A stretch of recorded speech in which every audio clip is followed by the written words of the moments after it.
The lecture will discuss the next tool, which is Frida.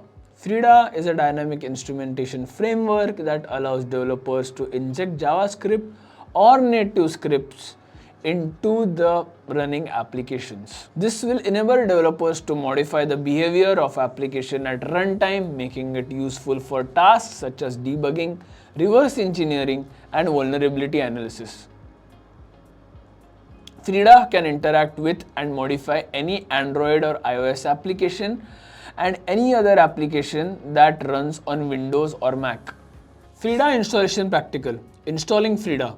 Open your Linux command terminal. Type pip install Frida and hit enter. Note that you will need to have Python and pip installed first. Once Frida is installed, type pip install objection and hit enter to install its dependency. After that is done, type the command pip install frida-tools and click on enter.